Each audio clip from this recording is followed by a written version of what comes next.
Imagine devoting your entire life to understanding truth and then dying with no one listening. Imagine being a mind so ahead of its time that the world wouldn't catch up for 100 years. And then imagine this, that hidden inside your forgotten notebooks was the key to defining meaning itself. By the end of this episode, you'll understand how Charles Sanders Peirce, a man who lived in pain, isolation and poverty, quietly laid the foundations for modern logic, science, and how we even define truth. Before we dive in, this episode is sponsored by Strong Coffee Company, protein-packed coffees that you can get from strongcoffeecompany.com using code Vancrux1 for 20% off. Picture a small study in 1850s Cambridge, Massachusetts. The air smells of paper and lamp oil. At a wooden desk, a 12-year-old boy sits hunched over a book. Kant's Critique of Pure Reason, in original German. This boy is Charles Sanders Peirce. While others his age learn arithmetic, he's decoding the architecture of reality. He's not reading philosophy to pass time. He's trying to map thought itself. His father, Benjamin, was one of America's first great mathematicians. He lets the boy run wild intellectually. No punishments, no structure, just exploration. He feared that disciplining genius would destroy it, and genius it was. By 16, Peirce was solving logic puzzles that baffled adults. By 20, he was conducting experiments for the US Coast Survey, measuring the Earth's gravity using swinging pendulums and celestial calculations. He was the kind of mind that thought in equations, the way most people think in words. But here's the paradox. Inside that brilliance was pain. He suffered a nerve disorder that sends electrical shocks of agony through the face, sometimes dozens a day. He lived between moments of unbearable pain and manic inspiration, and through that suffering he started asking deeper questions, not about the world itself, but the world inside. How do we know what's true? What does it actually mean to understand something? Now fast forward, it's the late 1800s. The industrial world is roaring to life. Electricity, telegrams, steam. The world is moving faster than ever before. Science is no longer a curiosity, it's power. Amid this revolution, Peirce introduces an idea that flips philosophy on its head, the pragmatic maxim. He says, stop asking what things are and start asking what they do. Take an idea like freedom. You can define it 1,000 ways. Poets, politicians and philosophers have all tried. But Peirce would ask, what are the practical effects of believing in freedom? How does it change human behaviour? How does it shape reality when acted upon? For him, the meaning of a concept is its consequence. If an idea doesn't make an observable difference in the world, it's not meaningful, it's noise. He once wrote, consider what effects that might conceivably have practical bearings you conceive the objects of your conception to have, then your conception of those effects in the whole of your conception of the object. Sounds complicated, but in simpler words, it means you don't understand something until you know what it does when it's real.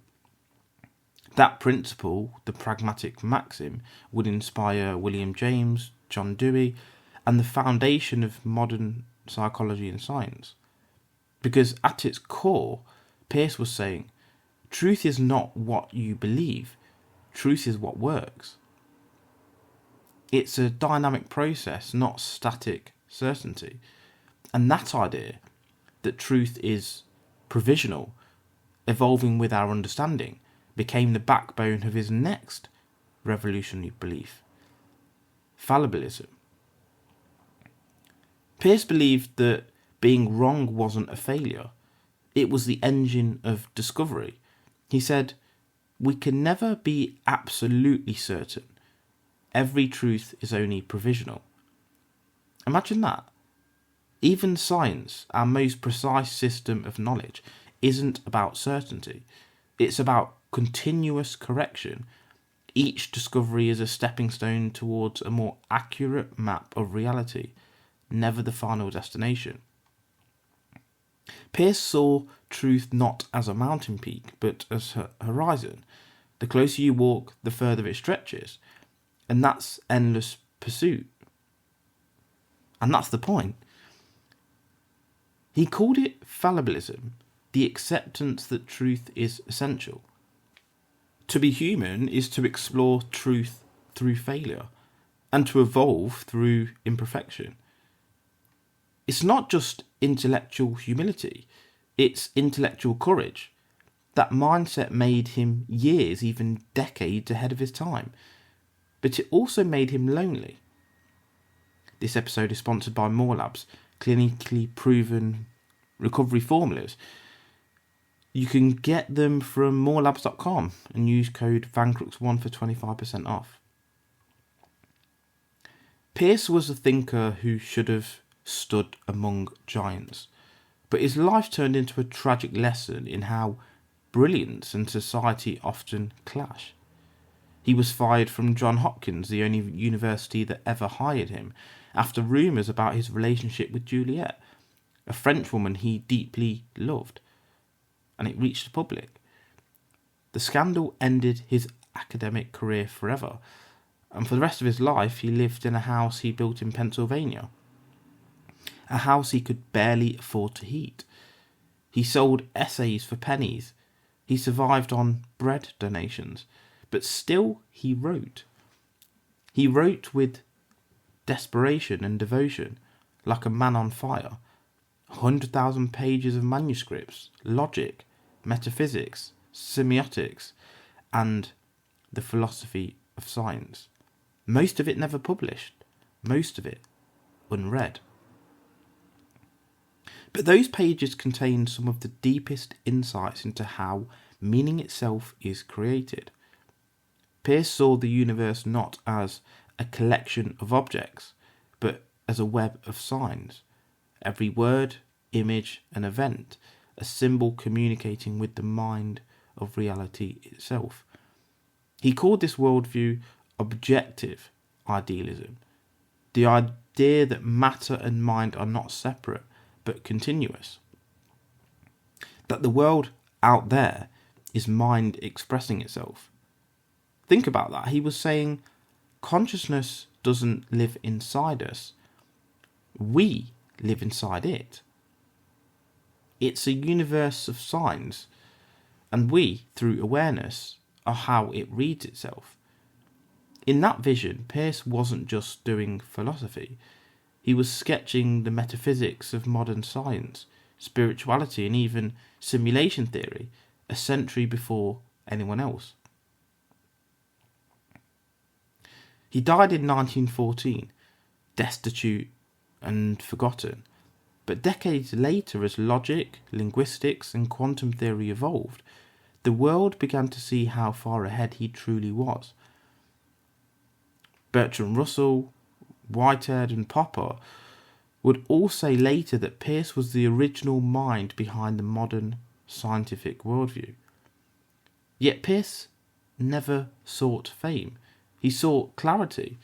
He believed philosophy was not about words, it was about tools. Tools to think better, to live better, to turn confusion into understanding.